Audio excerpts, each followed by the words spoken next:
राम राम हरे हरे, हरे कृष्णा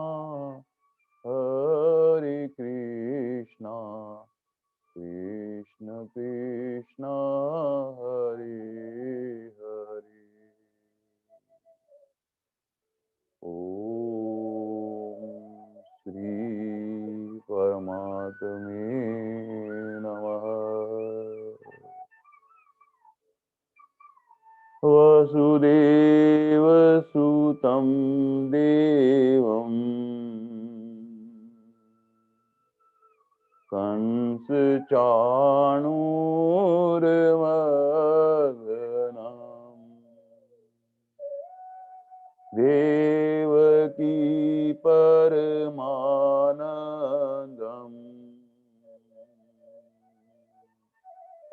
कृष्णं वन्दे जगद्गुरुम्।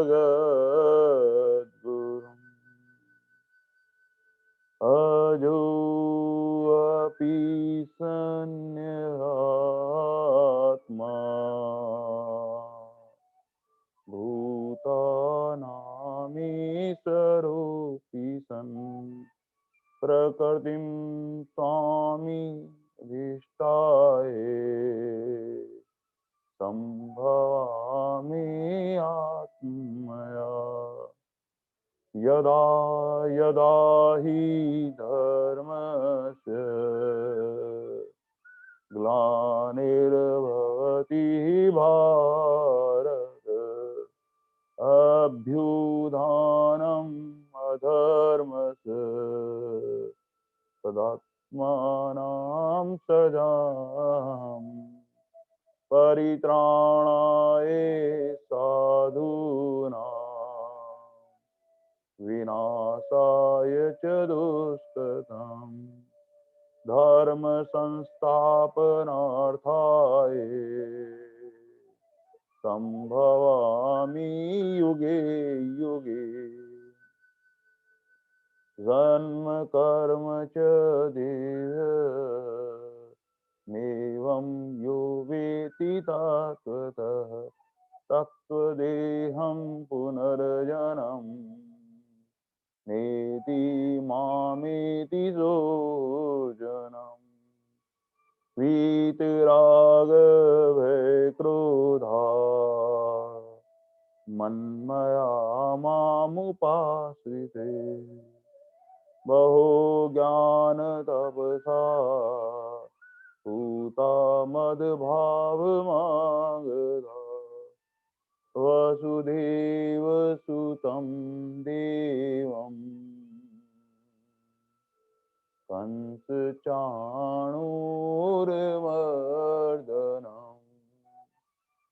देवकी परमानन्दम्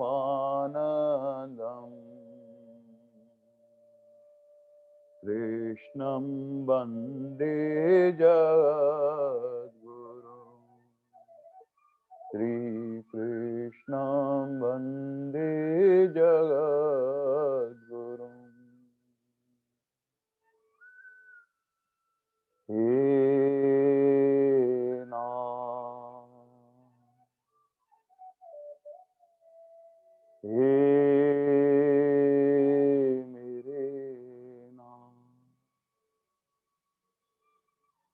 मैं आपको भूलूं नहीं। हरीश नारायण नारायण नारायण नारायण नारायण। अनंत कोटि ब्रह्मांड नायक परापर परब्रह्म परमेश्वर भक्तवांछा कल्पतरु शरणागत वत्सल भगवान श्री कृष्ण की महती करुणा कृपा से हम नित्य ही भगवान का नाम स्मरण सुनने को हमको मिलते हैं। भगवान ने बहुत बहुत हम पर कृपा कर रखी है। परम दयालु परम कृपालु हमारे प्रभु अपने प्यारे भक्तों का बहुत बहुत ख्याल रखते हैं, कैसे न कैसे अपनी ओर आकृष्ट कर लेते हैं। अर्जुन का एक सहज इस अध्याय में विभूति योग में ये विभूतियां जो है भगवान की शोभा से युक्त है, जो बलवान है, ऐश्वर्य से युक्त है, जो भगवान की सामर्थ्य है, सामर्थ्य से प्रकट होने वाला ऐश्वर्य, यही तो विभूति कहलाता है। भगवान ने के समक्ष अर्जुन ने सहज भाव से कहा, प्रभु मेरा चिंतन हर वक्त आप में बनता नहीं है। मैं किस प्रकार से नित्य निरंतर हे योगेश्वर आपका चिंतन करते हुए आपको जानूं। पर हे भगवान, किन किन भावों द्वारा मेरे द्वारा आप चिंतन करने योग्य है। मैं कहां कहां आपका चिंतन करता हुआ सदा निमग्न रहूं उस परमात्मा में ही। हे प्रभु कृपा करो। और भगवान ने कृपा करके कहा कि ये मन जो मन है, ये भगवान की विभूति है। भगवान का मन, हमारी सामर्थ्य नहीं है, हमारी योग्यता भी नहीं है, हमारी पात्रता भी नहीं है जीव की कि सहज परमात्मा में लग पाए। ये तो भगवान ही कृपा करके अपने आप में लगाते हैं। बस ऐसे ही परमात्मा से बारंबार प्रार्थना करते रहना चाहिए। परमात्मा, ये मन भी आपका है, ये तन भी आपका है, ये प्राण भी आपका है, सर्वस्व आपका है और आपको ही आप में लगाना है। मैं अपनी तरफ से एक निश्चिंतता लिए हुए इतना सा विवेक पूर्व सावधानी रखूंगा कि सहज कहीं संसार में मन चला गया तो वापस पुनः पुनः आप में लगाने का प्रयास करूंगा। और फिर भी व्यवहार काल में, हे प्रभु, संसार का व्यवहार तो करना ही पड़ता है। समाज में, प्रकृति में, सृष्टि में, जहां जहां जहां मेरी दृष्टि जाए प्रभु, तब भी मैं आपको भूलूं नहीं, आप सदा मुझे याद आते रहे प्रभु। तब भगवान ने कहा, मन सर्वश्रेष्ठता चाहता है और सर्वश्रेष्ठता चाहने के लिए इसको सर्वश्रेष्ठ विभूति जो है, ऐश्वर्य जो है, वहां जाकर ये थोड़ा सा निमग्न हो जाता है, वहां आनंद की स्थिति में हो जाता है। और भगवान कहते हैं कि अर्जुन तू दृष्टि फैलाकर तो देख, तेरे सर्वत्र चारों तरफ कण कण और जन जन में व्याप्त होने वाला परमात्मा व्याप्त है। बस हमारी दृष्टि बदली और सृष्टि बदली, सर्वत्र परमात्मा का अनुभव कैसे हो, इसलिए भगवान ने विभूतियां प्रकट करने लगे। तो भगवान से अर्जुन कहने लगा, भगवान आप अपनी सारी की सारी विभूतियां मुझे बता दो, फिर मेरी दृष्टि कहीं भी जाएगी तो मेरा आपका चिंतन बना रहेगा। तब भगवान कहते हैं, अर्जुन मेरी विभूतियों का अंत नहीं है, ये तो अनंत है, अनंत अनंत अनंत है। भगवान ने कहा कि अगर एक एक विभूति को अगर तू अर्जुन जानना चाहता है तो अगर तू 1000 जन्म भी लेता है तब भी क्या होगा, मेरी आधी विभूतियों को भी तू नहीं जान सकता। भगवान यही कहते हैं कि जिस प्रकार इस गगन मंडल में एक एक नक्षत्र, इतने तारे, सूर्यमंडल, चंद्रमा, सब कुछ अगर कोई गिनना चाहे तो गगन मंडल की एक पोटली बनानी पड़ेगी और फिर एक एक गिनना पड़ेगा। कितना मुश्किल काम है। अगर पृथ्वी पर सब परमाणु के कणों को गिनने के लिए सबको इकट्ठा करके फिर गिनना पड़ेगा। बस ऐसे ही सब विभूतियों को जानने के लिए मेरा निर्मल और पवित्र ज्ञान तुझे जानना पड़ेगा अर्जुन। और भगवान ऐसे ही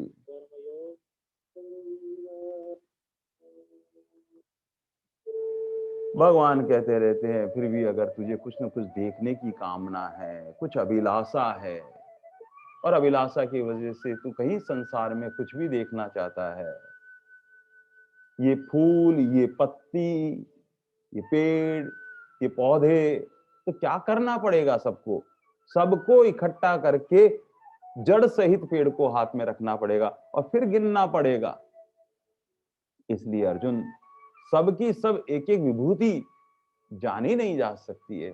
इसलिए भगवान कृपा करके संक्षेप में इस अध्याय में 82 विभूतियां प्रकट कर रहे हैं। 82 विभूति भगवान के मुख से प्रकट होने वाली यहाँ पर है। और एक एक लाइन की साधारण अगर पढ़ेंगे हम तो भगवान के मुख से निकलने वाली एक एक विभूति ही आत्मसात हो सकती है। लेकिन हम भगवान हमारी जीव की स्थिति जानते हैं कि हमारी कितनी याददाश्त है।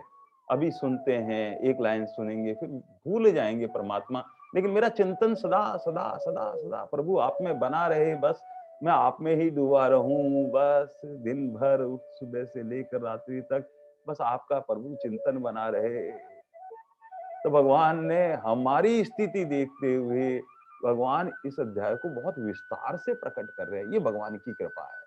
और विस्तार से प्रकट करने का मतलब ये है कि हमारे भीतर अंतःकरण में, हमारी मन में, हमारी बुद्धि में, हमारे चित्त में अहंकार रहित होकर भगवान की सारी विभूतियां हमारे भीतर समाहित हो जाए।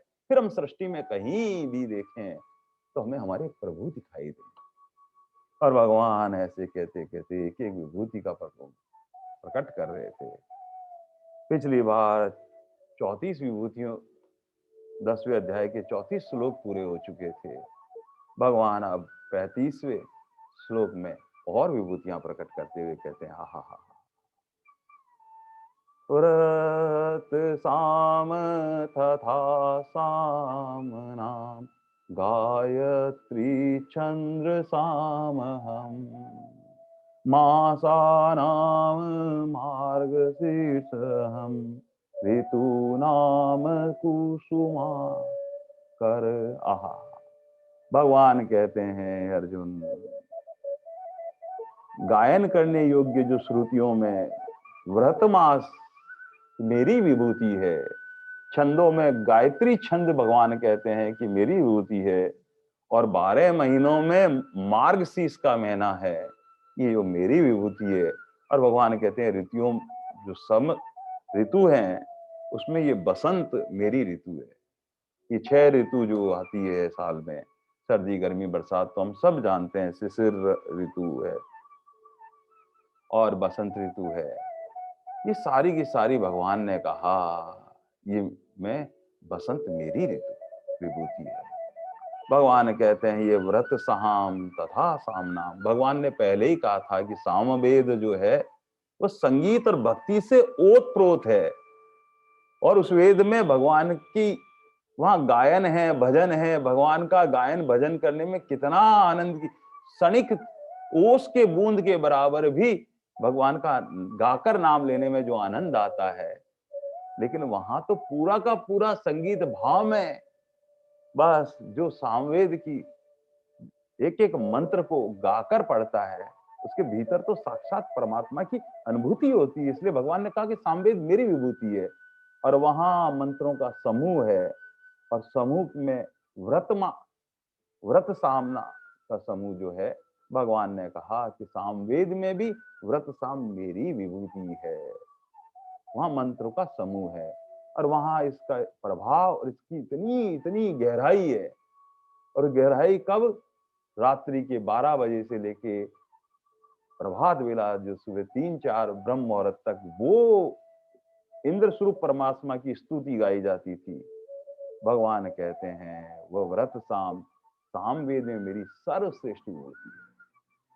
इसलिए जो रात्रि जागरण का पहले सब आनंद लिया करते थे, और उसमें रात्रि जागरण में जो रात को 12-1-2 बजे बाद में जो भजन, वो आनंद की अनुभूति जो ब्रह्म मुहूर्त में होती है, उस वक्त तो विशेष विशेष विशेष रस साक्षात परमात्मा ही सबको भार विभोर कर देते हैं।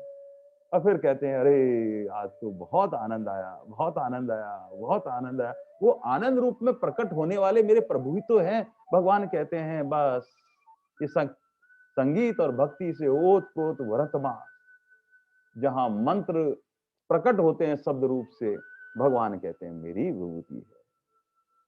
और भगवान कहते कहते आहा हा हा, भगवान कहते हैं आगे, गायत्री चंद्र साम अहम। भगवान कहते हैं ये गायत्री जो है वेद की जननी है। जहां कहीं भी हम जाते हैं मंदिर में, वहां गायत्री माता का दर्शन करते हैं। वो वेद माता है, और बहुत सहज भाव से प्रार्थना करते हुए, दंडवत प्रणाम करते हुए जब माँ की ओर देखते हैं, एक एक अंग को देखते हैं, तो माँ के हाथों में देखते हैं तो माँ के हाथों में तो वेद है। ये वेद माता है गायत्री माता। और जहां ये वेद गौरव पाते हैं वह गायत्री। संतों के श्रीमुख से सुना है ये गायत्री माता जो है कामधेनु की जैसे है, जो चाहो सो पाओ। जहां कहीं हमारी लौकिक कामना हो, अलौकिक कामना हो, भगवत प्राप्ति चाहते हैं, वहां गायत्री माता के समक्ष जाकर स्वरूप का ध्यान, प्रार्थना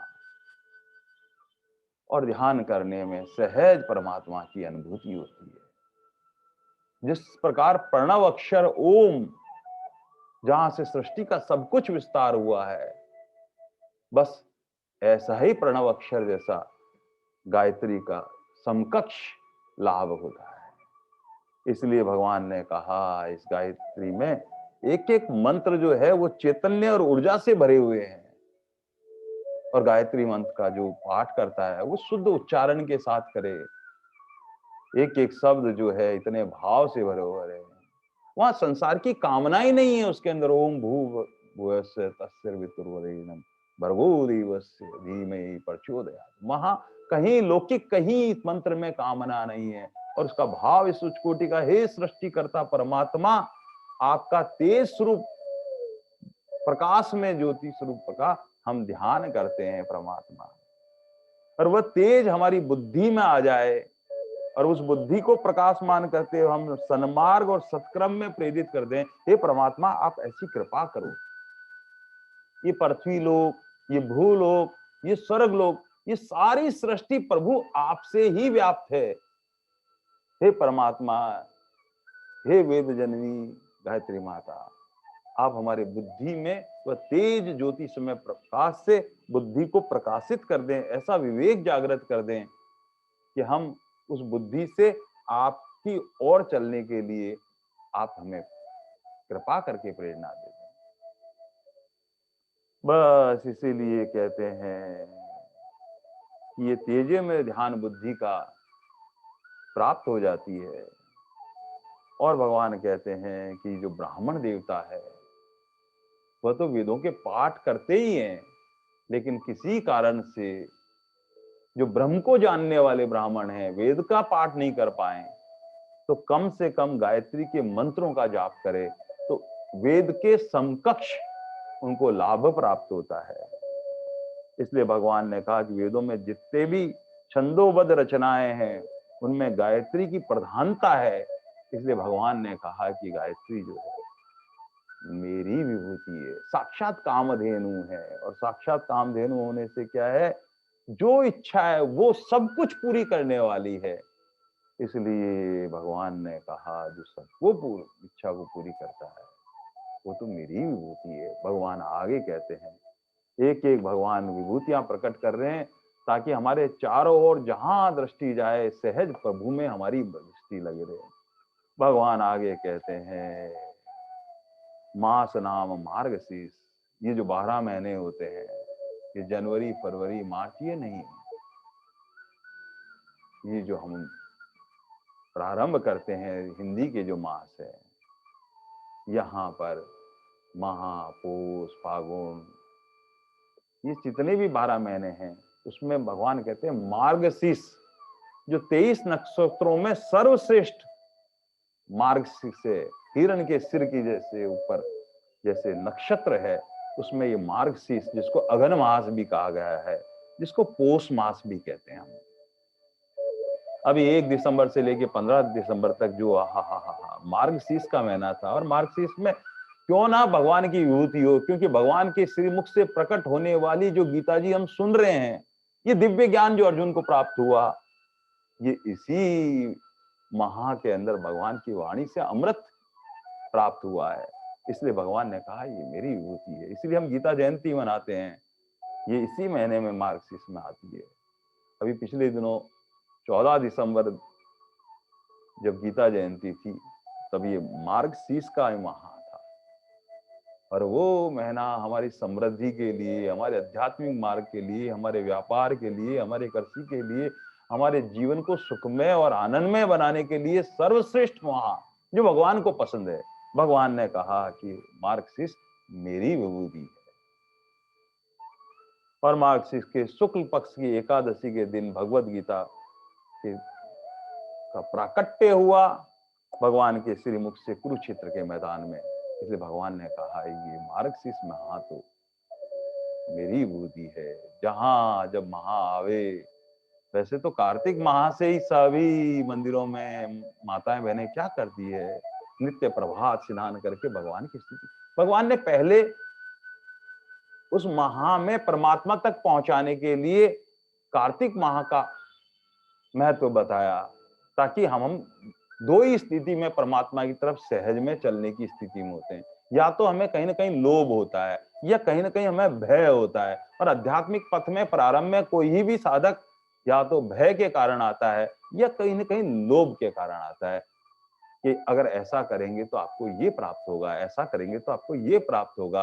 संसारिक लोक की कामनाएं बहुत होती है हमारी, और भगवान कृपालु दयालु उन कामनाओं की भी पूर्ति करते हैं। इसलिए कार्तिक माह में माताएं बहनें क्या करते हैं, प्रातः जल्दी स्नान करके मंदिरों में देखो कितना पूजा पाठ होता है, लेकिन लौकिक कामनाओं तक सीमित नहीं होना है। इसलिए भगवान उस माह में प्रातः काल उठाकर ब्रह्म मुहूर्त में हमको स्वच्छ जल से, पवित्र जल से स्नान करने के बाद में मंदिर के लिए प्रेरित करते हैं। माता बहनें गीत गाते हुए कार्तिक माह कातिन आती है, सबसे परिवार वालों से पूछ पूछ के, सासू जी से पूछ के, माता से पूछ के, मैं नहालूं क्या नहालूं क्या, एक दृढ़ निश्चितता करती है। और सबके आशीर्वाद के फलीभूत क्या होता है, कितना भी ठंडा मौसम हो, कितनी भी प्रतिकूलता हो, उसके भीतर एक सहजता होती है, क्योंकि परमात्मा का अनुभव होता है कार्तिक मास का। लेकिन अगर लौकिक कामना होती है तो क्या करते हैं फिर, कार्तिक माह पूरा हुआ उसके बाद तो मार्गशीर्ष माह का महीना आता है। वो जो हम करते हुए आ रहे थे वैसे उस परंपरा को और आगे बढ़ाना होता है। लेकिन जो भरा भरा सा मंदिर दिखाई देता है बस लौकिक कामनाओं के वशीभूत, फिर पता लगता है फिर हम वैसा नहीं कर पाते हैं, उस प्रभात बेला में और नहीं उठ पाते, क्योंकि 1 दिसंबर से 15 दिसंबर और ठंड पड़ने लगती है, फिर धीरे धीरे वही शीतलता वही संसार में आने लगते हैं। अरे जो काती में सहज में ठंडे पानी से नहाकर भगवान का नाम स्मरण कर लेते थे और चले जाते थे, भगवान कहते हैं ऐसी स्थिति बनाए रखनी है, तभी चिंतन होगा, तभी विभूतियों का अनुभूत होगा।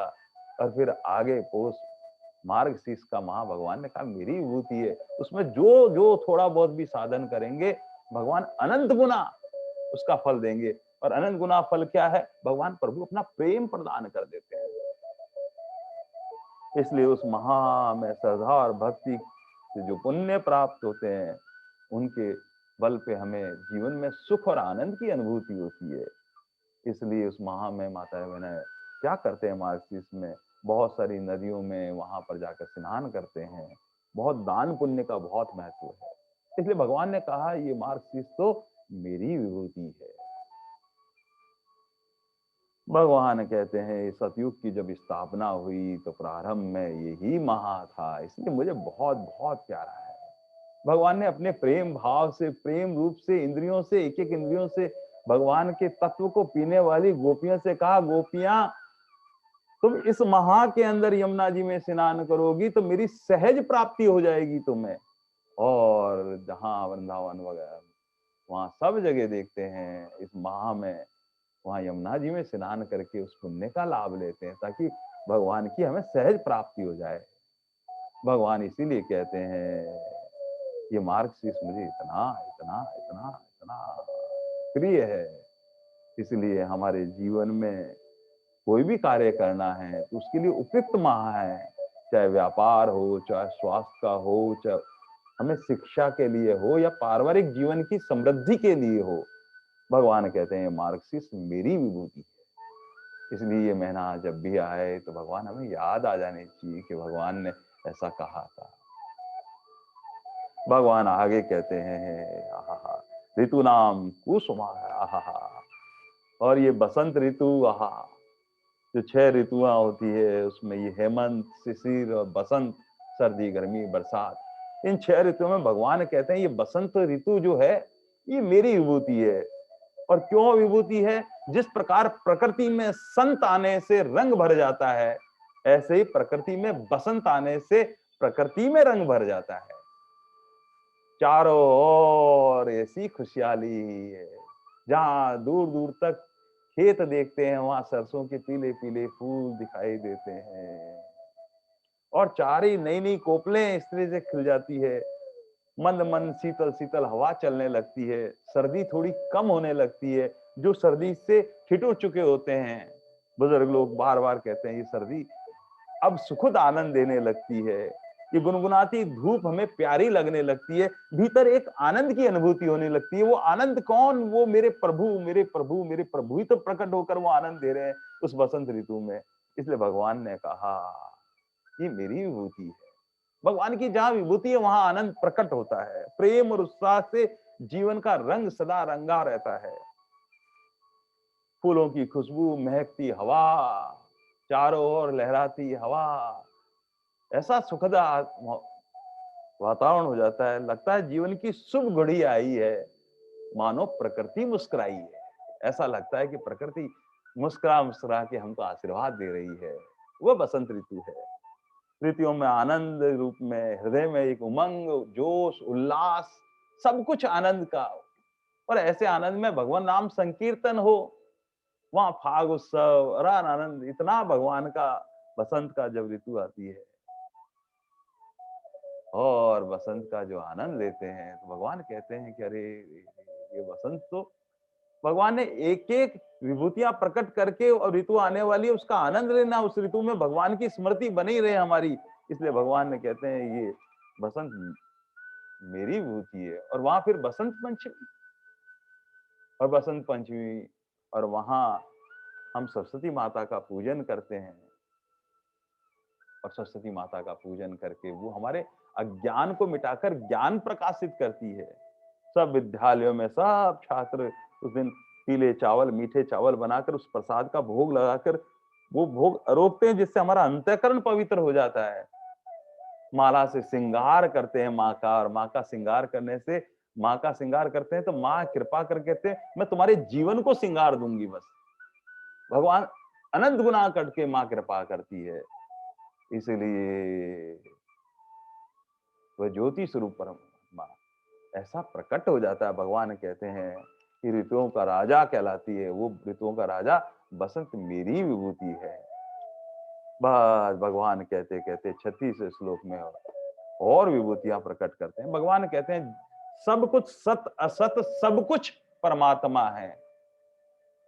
ये मुख्य बात है कि सारा संसार परमात्मा में है, लेकिन हम सब जगह परमात्मा का अनुभव नहीं कर पाते। इसलिए भगवान अब एक बहुत मुख्य विभूति प्रकट करने जा रहे हैं। और विभूति प्रकट वहां हमें दिखता नहीं है कि भगवान की विभूति है, लेकिन भगवान ने कहा कि इसमें भी मैं हूं। और भगवान कहते हैं धूतम छलयातम अस्मि। धूतम छलयातम अस्मि मतलब छल करने वालों में भगवान कहते हैं जुआ मेरी विभूति है। और अज्ञान और नास्तिक लोग जो होते हैं वो ये जानते नहीं है कि भगवान की विभूति भगवान, वो कहते हैं ना भगवान ने कहा है ना विभूति है, इसलिए हम जुआ खेलते हैं। हम दीपावली पर ये जुआ इसलिए खेल के उस बात को सिद्ध करना चाहते हैं। गीता जी में भगवान ने कहा है कि छलम, ये जो छल है उसमें जुआ मेरी विभूति है। अरे भगवान ने इसका भाव अलौकिक प्रकट किया है। वो संतों के श्री मुख से सुनने पर समझ में आता है कि भगवान कहना क्या चाहते हैं। ये छल क्या होता है? जो भरोसा दिलावे कुछ और काम करे कुछ, उसे कहते हैं छल। न हमें मरने देता है, न सुख से जीने देता है, बीच में झुलाता रहता है, ये कहलाता है छल। जो हमें हराता रहता है लेकिन जीतने की आशा जगाए रखता है, अब जीतूंगा, अब जीतूंगा, अब जीतूंगा, अब जीतूंगा, और वो हराता रहता है, ये झुलाता रहता है कि नहीं एक मौका और, एक मौका और, एक चांस और हो जाए। और उसमें क्या होता है, धीरे धीरे हम सर्व कुछ हार जाते हैं। महाभारत में ऐसा ही तो हुआ। जो चीज भरोसा दिलाती थी वो उसको हराती गई। और धर्मराज युधिष्ठिर ने छल के अंदर जुए में पूरा इंद्रप्रस्थ चला गया। धीरे धीरे पांडु भी दास बना दिए। और तो और राजवधु का मान भंग हुआ, चीरहरण जैसी घटना घट गई और अपशब्द बोले गए। ये सब उस जुए के प्रभाव से। भगवान ने कहा कि छल जुआ मेरी विभूति है, मैं उसके भीतर बैठा हुआ हूं। इसलिए खेलने से पहले सचेत करते हुए भगवान कहते हैं उन पासों में मैं बैठा हुआ हूं, और जो छल खेलेगा, जुआ खेलेगा, उसका मैं नाश कर दूंगा। ये समझने वाली बात है। जहां शास्त्र विधि निषेध का प्रसंग नहीं है, यहाँ पर भगवान की विभूति का प्रसंग है और प्रभाव लिया हुआ है। और जो छल है, धूर्त कर्म है, व्यक्ति क्या करता है, लाख समझाने पे भी वो समझता नहीं है, भीतर से उसके अटल रहता है, उसका प्रभाव है छल का। भगवान इसीलिए कहते हैं ये मेरी विभूति है। भगवान ने इसीलिए कहा है कि ये छल के रूप में मैं भीतर बैठा हूं, सावधान करते हैं भगवान, उसका एक अपना प्रभाव है। इसलिए भूल के भी जुए में जैसे ही प्रेरित होंगे, भगवान कहते हैं मैं उसका नाश करता हूं। इसलिए भगवान ने अपनी विभूति बताई। आगे भगवान कहते हैं इसी 36वें 10वें अध्याय के 36वें श्लोक में, आहा हा, तेज तेजस्वानाम अहम जया अस्मि व्यवसाम अस्मि सत्व सत्वताम अहम। भगवान यहाँ 4 विभूति प्रकट करते हैं और भगवान कहते हैं ये प्रभावशाली पुरुषों में जो प्रभाव होता है ये मेरी विभूति है। जहां कहीं भी हम संसार में देखते हैं और आश्चर्यचकित हो जाते हैं, एक टक निहारते रहते हैं और कहते हैं असंभव असंभव, ये कैसे संभव हुआ। अब भगवान कहते हैं ये मेरा प्रभाव है जिससे सब कुछ संभव होता है। और ये प्रभाव कहाँ कहाँ हमें देखने को मिलता है, जहां कहीं युद्ध के अंदर कोई वीर योद्धा लड़ता है और कहते हैं ऐसा योद्धा जो अनेकों को परास्त कर सकते, उसमें जो प्रभाव है वो कहां से प्रभाव आया। भगवान ने कहा मेरी विभूति है। इस प्रकार कला के क्षेत्र में कोई बहुत सुंदर पेंटिंग बनाता है, कोई बहुत सुंदर मूर्ति बनाता है, कहीं भी वो कला का प्रदर्शन करता है, उसमें जो प्रभाव होता है सब तालियां बजाने लग जाते हैं। वो प्रभाव कहां से आया। भगवान कहते हैं ये मेरी विभूति है। नृत्य में कोई विशेष नृत्य करता है, सबको आनंद विभोर कर देता है, भगवान कहते हैं वो नृत्य में मेरी विभूति है जिसकी वजह से वो प्राकट्य होता है। और भगवान कहते हैं ये प्रभाव वक्ता का भी दिखाई देता है। जहां कहीं भगवान का भजन गाता है और वो आनंद विभोर करने वाले भगवान जब प्रकट होते हैं तो उस अनुभूति को जो सुनता है तो वो आनंद विभोर हो जाता है। वो आनंद विभोर इसलिए होता है कि परमात्मा से प्रकट होने वाले सामर्थ्य का प्रभाव है। इसलिए भगवान कहते हैं मेरी विभूति है। ऐसे दान देने वाले में जो भीतर का भाव रूप में दान की महिमा कहीं होती है, भगवान कहते हैं उसका जो प्रभाव है वो मेरी विभूति है। भगवान आगे ये कहते हैं जयास्मि वसः, जहां कहीं भी विजय होती है, सफलता प्राप्त होती है, भगवान कहते हैं उसका परिणाम मेरी विभूति है। इसलिए भीतर भगवान ये एक एक प्रभाव, विजय, निश्चय, ये सब ये कह के भगवान कहना चाहते हैं भूल के भी साधक को अपने भीतर अभिमान और अहंकार नहीं लाना चाहिए। ये मेरी सामर्थ्य नहीं है, मेरी योग्यता नहीं है, मेरी पात्रता नहीं है, तो भगवान की विभूतियां प्रकट हो रही है, बस यही मानना चाहिए। ऐसा भगवान कहते हैं जहां कहीं कुछ भी दिखाई दे वहां प्रभु दिखने चाहिए, हमारे प्रभु दिखने चाहिए। क्रिकेट के मैच में मैंने देखा कि कई खिलाड़ी, जैसे भारत पाकिस्तान का मैच होता है और वो एक बार पाकिस्तानी खिलाड़ी कोई था और उसने दोहरा शतक मार दिया था, डबल सेंचुरी बना दी थी। और जब उसको मैन ऑफ द मैच का पुरस्कार दिया गया और वो मंच पर आया तो उससे पूछा कि आपने ये कैसे किया, तो उन्होंने पहला शब्द कहा, मैंने कहा देखो प्रभु कहाँ विभूति के रूप में प्रकट हुए, तो उसने कहता है इंशाअल्लाह उसकी कृपा से हमने ऐसा, मतलब पहला शब्द जो निकला उसने ये नहीं कहा कि में ये खूबी है, मैं ऐसा खेलता हूँ। उन्होंने कहा कि भगवान की कृपा है, वो उनके जो तत्व रूप में परमात्मा है, कि उन्होंने कहा कि इंशाअल्लाह उसकी कृपा से ये सब कुछ हुआ है।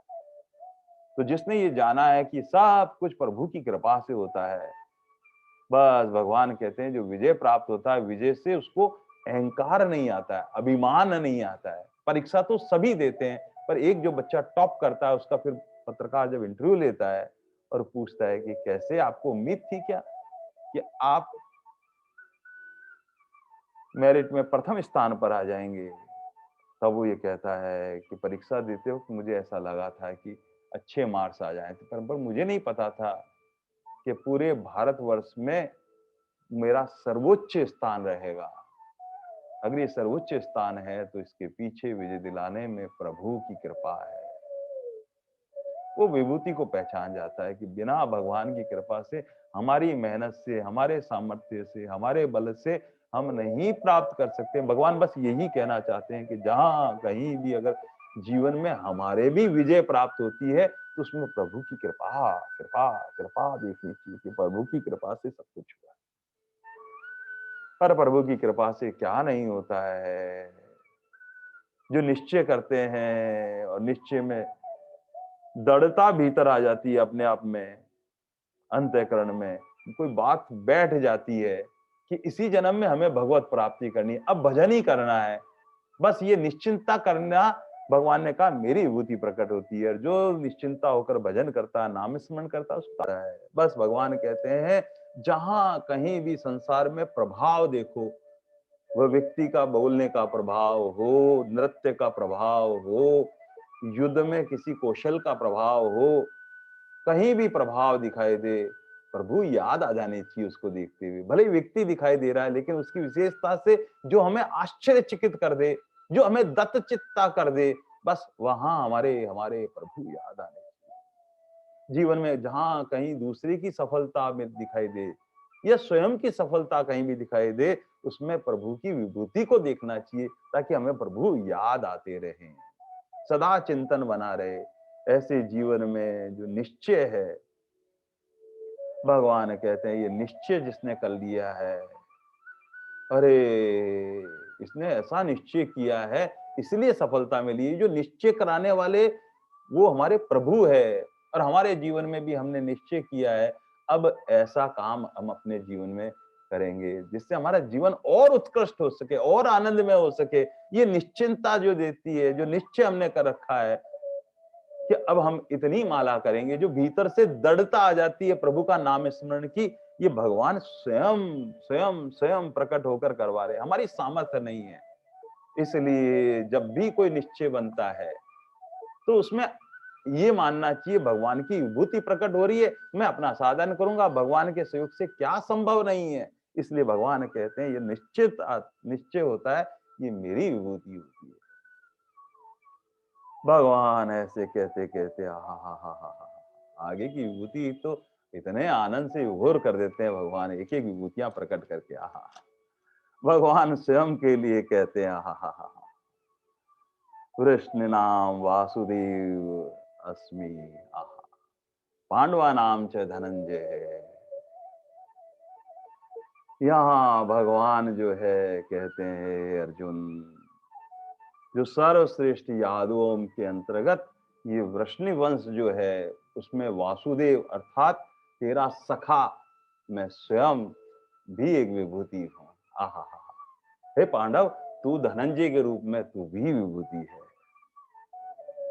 एक संतों के श्री मुख से सुनी हुई बात है, और संत महात्मा कहते हैं ये जो हम भगवत गीता जो पढ़ते हैं इसके प्रवक्ता वासुदेव श्री कृष्ण नहीं है।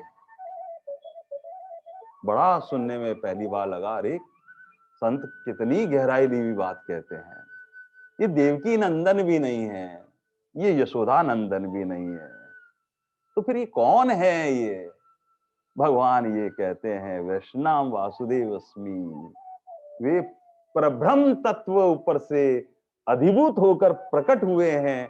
इसलिए भगवान कहते हैं वासुदेव के रूप में ये मेरी विभूति है। इसीलिए भगवान ने पहले भी कहा कि शस्त्रधारियों में राम मेरी विभूति है। यहाँ संतों के श्री मुख से सुना हुआ भगवान कहते हैं श्री राम भी अवतार हैं, भगवान श्री कृष्ण भी अवतार हैं, लेकिन जहां से अवतार की भूमिका में नहीं बोल रहे हैं। अवतार जहां से अद्भुत होता है, जहां से प्रकट होता है, वो परब्रह्म परमात्मा ही यहाँ प्रकट होकर अवतार के रूप में पधारे हुए हैं। इसलिए भगवान कहते हैं अर्जुन, कृष्ण नाम वासुदेव अस्मि, ये सर्वश्रेष्ठ यादवों के अंतर्गत वैष्णव वंश है, ये वासुदेव मेरी विभूति है।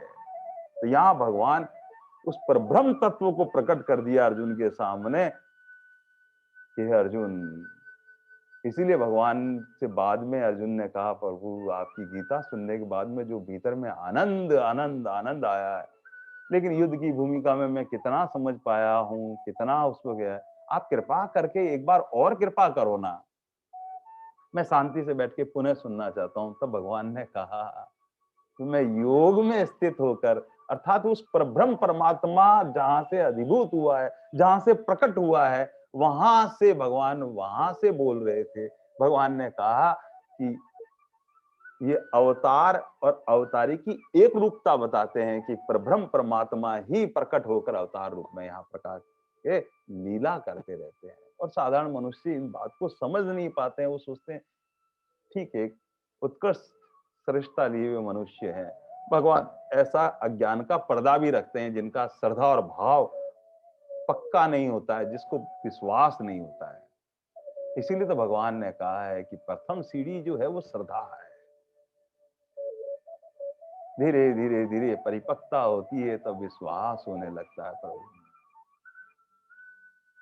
और जहां श्रद्धा और विश्वास होते हैं वहां भक्ति प्रकट होती है। श्रद्धा माँ है, विश्वास पिता है, और पुत्री के रूप में प्रकट होने वाली भक्ति माँ है। और भक्ति तब सौभाग्यशाली होती है जिसके ज्ञान और वैराग जैसे पुत्र पैदा होते हैं।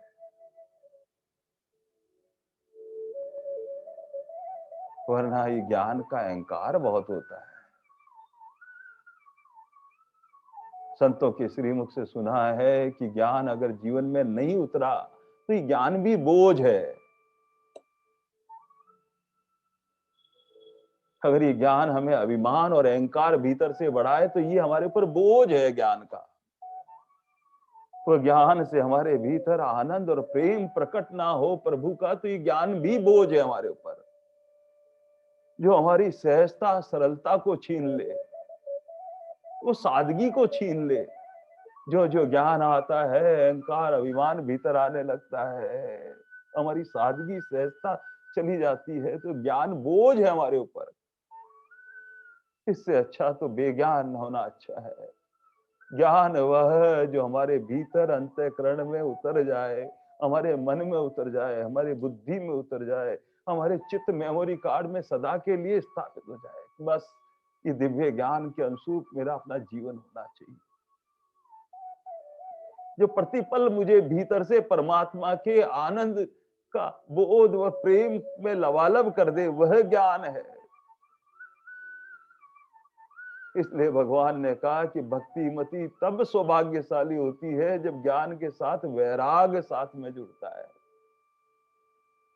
परम श्रद्धेय राजेंद्र दास जी महाराज ने श्रीमुख से सुना कि बर्फ पर चलने जैसा ऊपर पहाड़ पे जैसा है, और वहां चढ़ने के बाद में ऊपर से फिसलना, जितना ऊपर चढ़ते हैं उतना ही फिसल सकते हैं हम।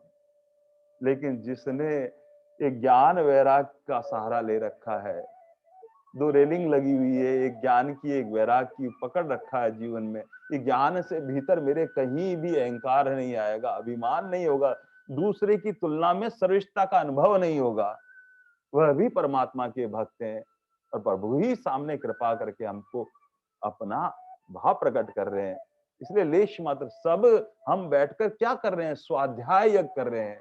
सभी गीता जी के साधक हैं और गीता जी के साधक है, जब उनकी मुखार अविंद से जब श्लोक सुनते हैं तो भगवान प्रकट, लेकिन भगवान की वाणी सुनने का आनंद है, भगवान की एक एक बात हमारे भीतर बैठ जाए। इसलिए भगवान विभूतियां प्रकट कर रहे हैं, और विभूतियां प्रकट करते करते भगवान आगे कहते हैं, हा हा, भगवान कहते हैं पांडव नाम धनंजय।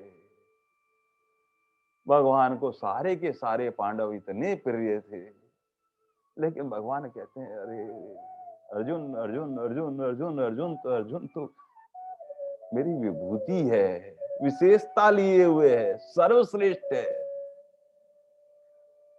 इसलिए भगवान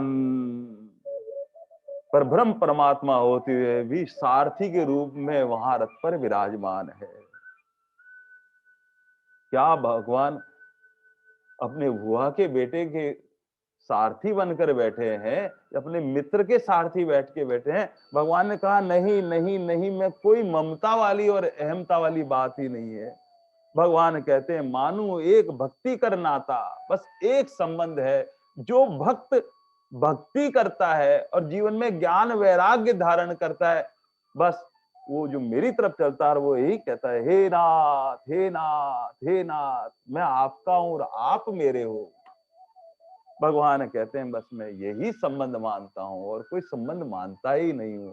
और भगवान ऐसे कहते कहते भक्ति के कारण प्रेम भाव से मेरे में और अर्जुन में कभी कोई अंतर नहीं होती, क्योंकि मेरी विभूति है, मेरे मन में उसके प्रति कभी खटपट नहीं होती, कभी विपरीत भाव नहीं होता है।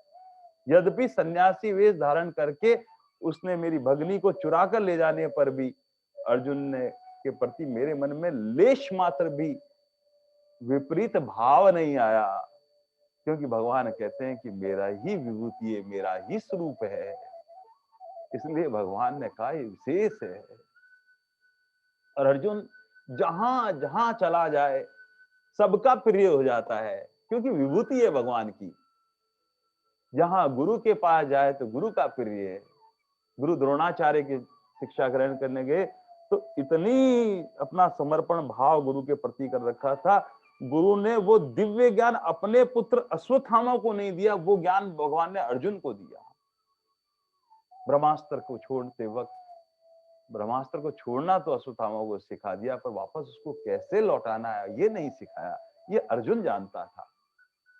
और भी ऐसे दिव्य ज्ञान जो अपने पुत्र को नहीं दिया, गुरु ने अपने प्रिय शिष्य अर्जुन को दिया, क्योंकि भगवान की विभूति है अर्जुन। कहां कहां याद करें भगवान की इस विभूति अर्जुन की विशेषताओं को। दूत क्रिया के अंदर जहां पर महाभारत के अंदर जुआ खेला जा रहा था, छल हो रहा था, और वहां पर धर्मराज युधिष्ठिर अपने भाइयों को दांव पे लगा चुके थे, पूरा इंद्रप्रस्थ दांव पे लगा चुके थे, और उसके बाद में पत्नी को भी दांव पे लगा दिया था। और उस वक्त भीम के भीतर क्रोध की ज्वाला फूट पड़ी थी, और उन्होंने अर्जुन के सामने कहा, सहदेव जाओ कहीं से अग्नि और आग लेके आओ, मैं अपने बड़े भाई के हाथों को जला देना चाहता हूं, क्योंकि इन हाथों से इनका पाप हो गया है।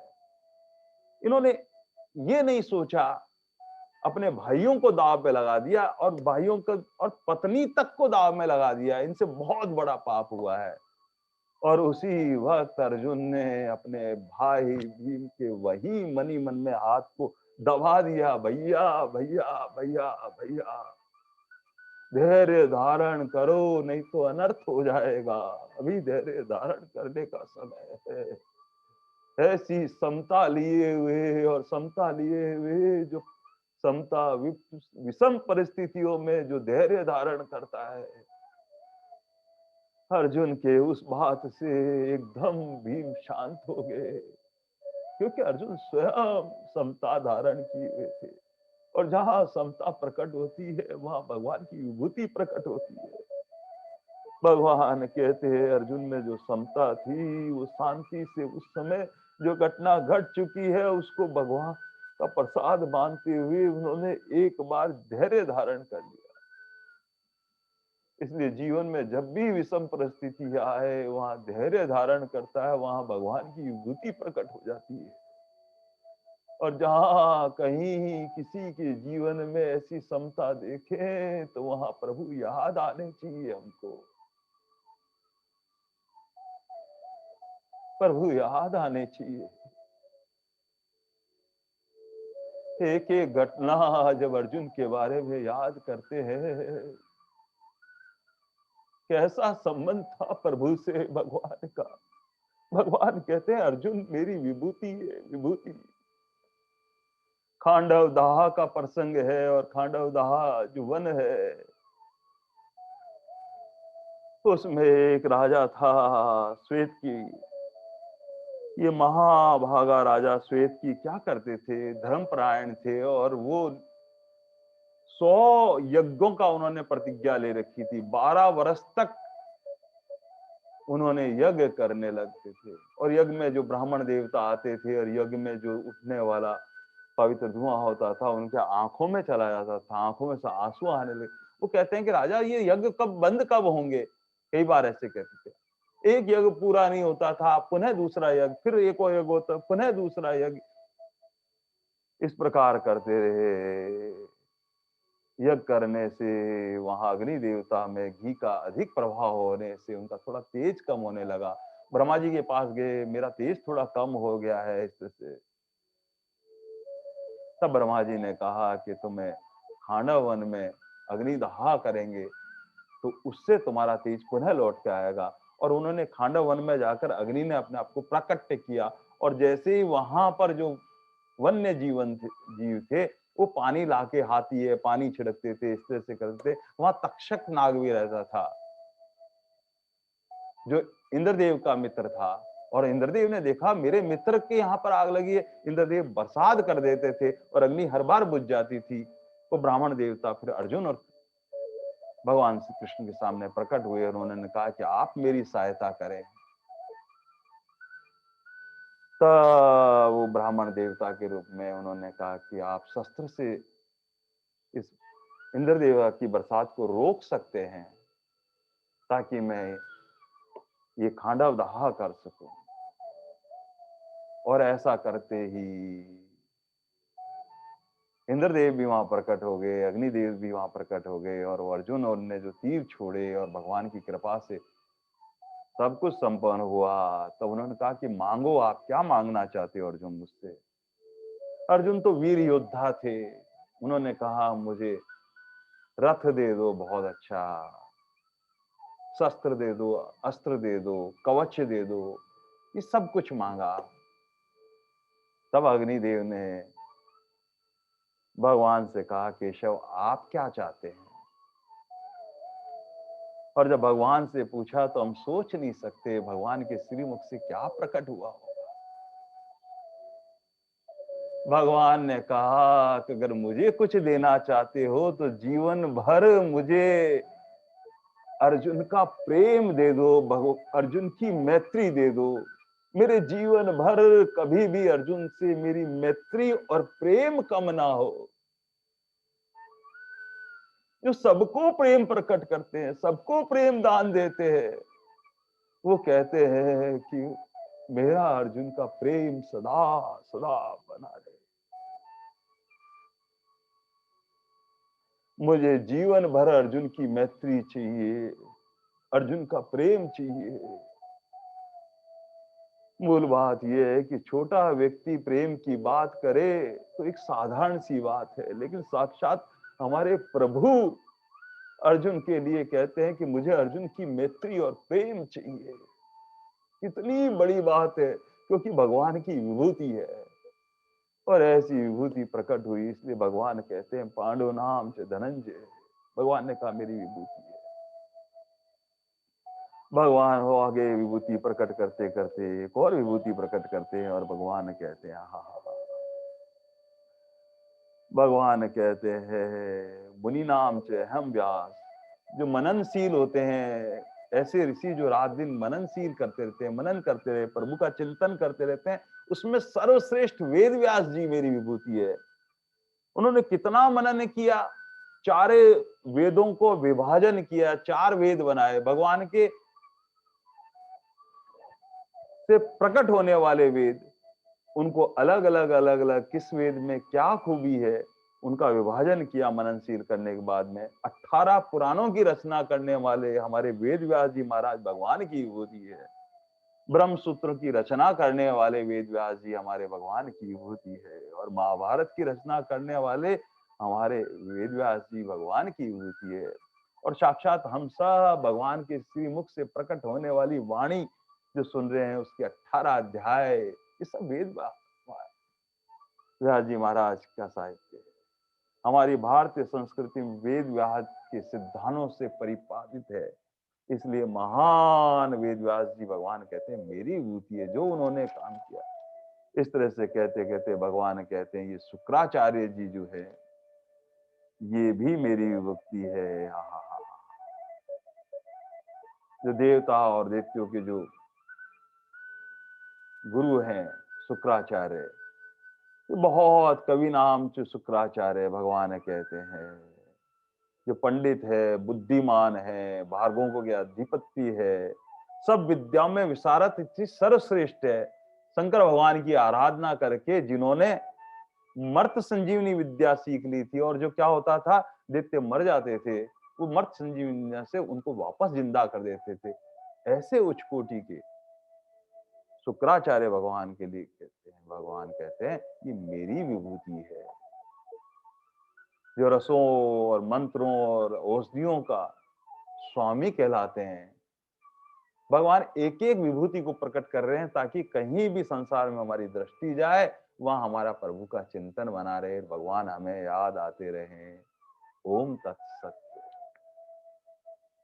इसलिए असार संसार में कुछ सार है तो प्रभु का नाम है, और सदा प्रभु का चिंतन बना रहे। राम राम राम राम राम राम राम राम राम राम राम